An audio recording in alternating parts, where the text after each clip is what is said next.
এখানে কিছু টেমপ্লেট দেখা যাচ্ছে আর রিসেন্ট কাজ করার কিছু ফাইল দেখা যাচ্ছে। সো এগুলো এখন না দেখলেও চলবে। আমরা একটি সুইটেবল আমার পছন্দের একটি টেমপ্লেট হচ্ছে 3D প্রিন্টিং এবং এটার ইউনিটগুলো মিলিমিটারে আছে, এখানে লেখা আছে। সো এটাকে আমি সিলেক্ট করে আমি ভেতরে ঢুকে যাই। কাজ করতে করতে ওয়ান বাই ওয়ান আমরা একটা একটা করে কার কী কাজ এগুলা দেখে নেব। সো গতানুগতিক যেই টিউটোরিয়ালগুলো আছে ওই টিউটোরিয়ালগুলো দেখলে আপনি হয়তো ডিফারেন্টভাবে তারা দেখায়, আর আমার হচ্ছে শেখানোর স্টাইলটা একটু ডিফারেন্ট। সো সাথে থাকেন, আশা করি সব কিছুই বুঝতে পারবেন। লাস্ট এন্ডে গিয়ে সব কিছুই বুঝতে পারবেন, ইনিশিয়ালি যদি কিছু বুঝতে প্রবলেম হয়। সো আমি এখান থেকে কিছু আলোচনা করে নিতে চাই। এই যে বারটি দেখতেছেন, এটা হচ্ছে গিয়ে এখানে লেখা আছে লার্জ টুল, এটা হচ্ছে টুল বার। এটি ডান পাশে থাকে। এখানে আরও কিছু টুল থাকে, টুল বারের একটা অংশ। এটাও একটা টুল বারের অংশ। অ্যান্ড দেন উপরে এই যে file, edit, view, camera, draw, tool, window, extension, help, এই যেগুলো আছে এগুলো হচ্ছে মেনু বার। আর এখানে একটা টুলসের জায়গা আছে যেখানে বিভিন্ন সময়ে প্রয়োজনীয় বিভিন্ন টুলস আমাদের এখানে থাকে। এটার নাম হচ্ছে ট্রাই। তো ডিফল্টলি যেই ট্রাইটা থাকে সেটার নাম ডিফল্ট ট্রাই হয়। এখানে বিভিন্ন ধরনের অপশন আছে, soft image, entity, info, scenes, colour, material ইত্যাদি ইত্যাদি। যখন যেটা প্রয়োজন হয় তখন সেটা কাজ করে থাকি আমরা। সো আমরা একদম, যেহেতু এই টিউটোরিয়ালগুলো এখন থেকে আরও আগামীতে আরও 8-10টা টিউটোরিয়ালের মধ্যে যেহেতু এগুলা হচ্ছে বিগিনার ফ্রেন্ডলি টিউটোরিয়াল, সো আমি এখানে গল্পই বেশি করব এবং অল্প অল্প কাজ দেখাবো। আপনারা যদি হচ্ছে কেউ গল্প শুনতে অপছন্দ করেন, so please skip the video. At least শুরুর 8-10টা ভিডিও হচ্ছে গিয়ে আপনারা স্কিপ করে যাবেন, ডাইরেক্ট কাজে যাবেন এবং ওখান থেকে হচ্ছে কাজ দেখবেন। সো আমরা এখানে কিছু কাজ হচ্ছে গিয়ে দেখাই। এখানে কিছু টুলস আছে, আমরা একদম শুরুতে পেন্সিল টুল হচ্ছে গিয়ে ইউজ করে পেন্সিল টুল দিয়ে কিভাবে কাজ করতে হয় সেটা দেখাই। পেন্সিল টুলের কাজ মোটামুটি যে কম্পিউটার চালাতে পারে সেই বুঝে। সো পেন্সিল টুল দিয়ে পেন্সিল আমরা স্বভাবতই নাম থেকেই বুঝি পেন্সিল দিয়ে হচ্ছে আঁকাআঁকি করা যায়।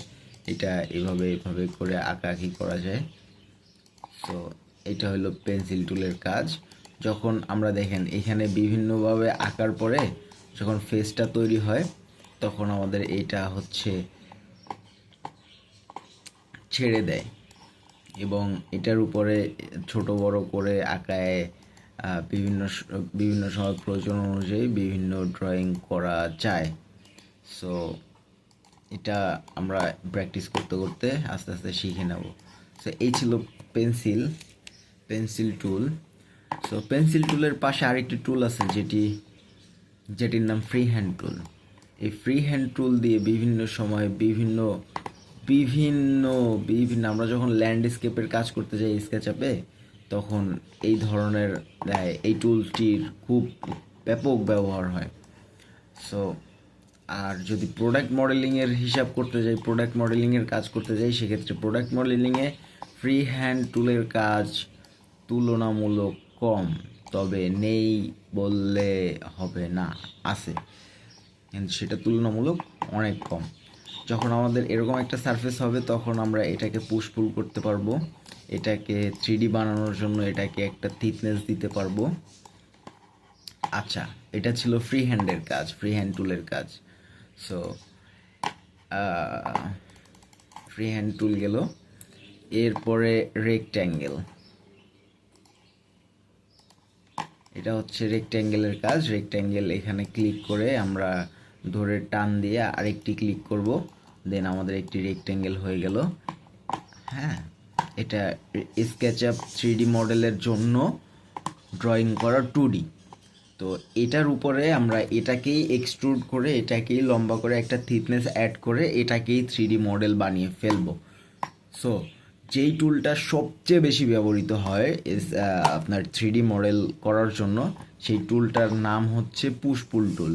কারণ এই টুলটির মাধ্যমেই আমরা বিভিন্ন ধরনের 2D ড্রয়িংকে 3D ড্রয়িংয়ের রূপ দেই।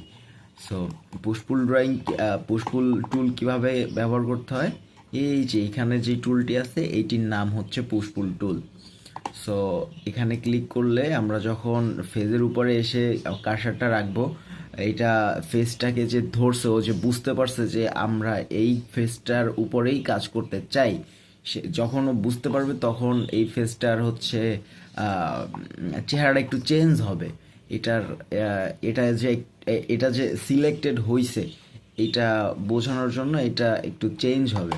তো আমরা যখন এটার উপরে নিয়ে একটা ক্লিক করব, মাউসের লেফট বাটন ক্লিক করে উপরে টান দেব বা নিচে টান দেব, তখন এটা 3D ক্রিয়েট করবে, মানে একটা হাইট অ্যাড করবে এটার সাথে।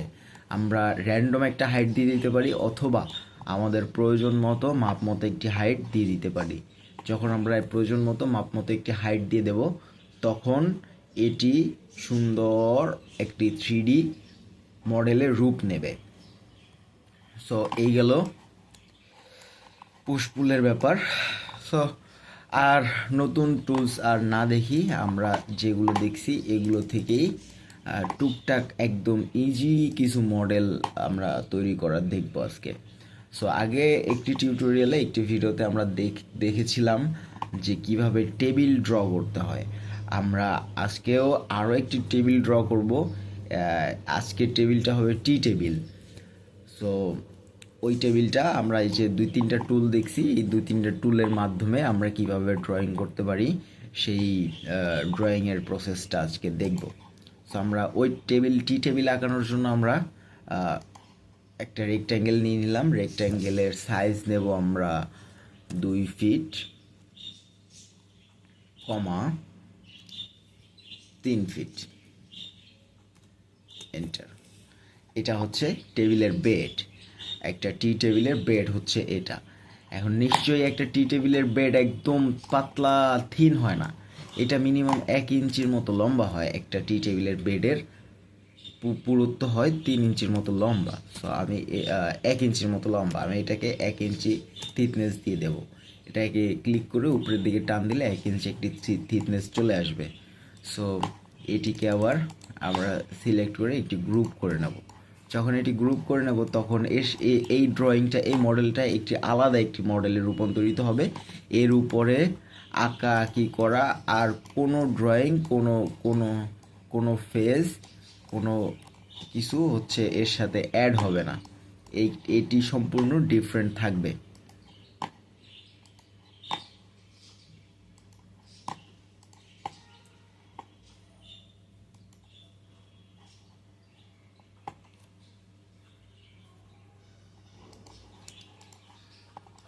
সো আমরা বুঝলাম গ্রুপের কি কাজ। সো আমরা এটার ভিতরে একটি 2 ইঞ্চির একটি অফসেট নিয়ে নিলাম এবং আমরা এটিকে গ্রুপের মধ্যে থেকে বের হয়ে টি টেবিলের পাক আঁকানোর জন্য এখানে একটি রেক্ট্যাঙ্গেল আঁকায় নিলাম। রেক্ট্যাঙ্গেলটিকে আমরা জায়গা মতো সেট করতে চাই, সেক্ষেত্রে আমরা এখান থেকে কপি করে নিয়ে নেব। কপি করার জন্য আমরা মুভ টুল সিলেক্ট করে ক্লিক করে সিলেক্ট করার পরে আমরা যখন ক্লিক করব, ক্লিক করার পরে এখানে একটি কন্ট্রোলে একটি চাপ দিলে এটি কপি হয়ে মুভ হবে। সো এভাবে করে আমরা করব। টি টেবিলের পায়ার হাইট সাধারণত 18 থেকে 20 ইঞ্চির মতো থাকে। আমরা এইটার হাইট 18 ইঞ্চি দেব। এখানে দিয়ে 18 ইঞ্চি এন্টার দিলে এটার হাইট 18 ইঞ্চি নিয়ে নিয়েছে। এবার আমরা এগুলোতে ডাবল ক্লিক করলে আমরা পা পেয়ে যাব। সো এই হলো আমাদের টি টেবিল। আমরা সবগুলোকে আলাদা আলাদা গ্রুপের মধ্যে ঢুকিয়ে দেই। আমাদের টি টেবিল ড্রয়িং করার কাজ শেষ। এবার আমরা যদি এটির উপরে একটি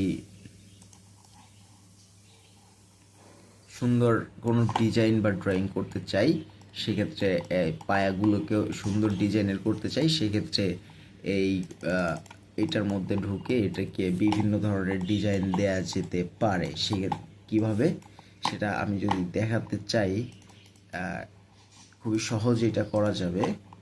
আমরা এটাকে রোটেট করে নেব প্রথমে।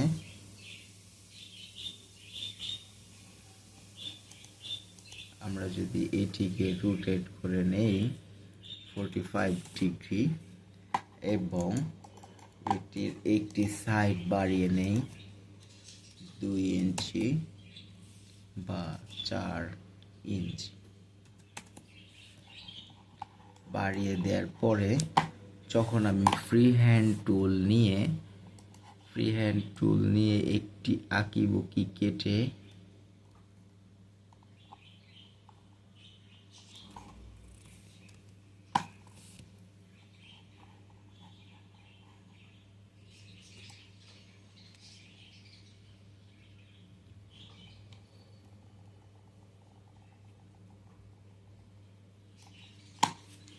এটিকে যখন আমি ওই দিকে মিলিয়ে দেব তখন এটি একটি ডিজাইন হয়ে যাবে। সো আমরা এই ডিজাইনটি আর একটু ভেতরের দিকে মাপ মতো জায়গায় রেখে দেওয়ার জন্য আমরা এখানে রেফারেন্স লাইন নিয়ে নেব। আমাদের এই ডিজাইনটি এই লাইনের ভেতরে থাকবে।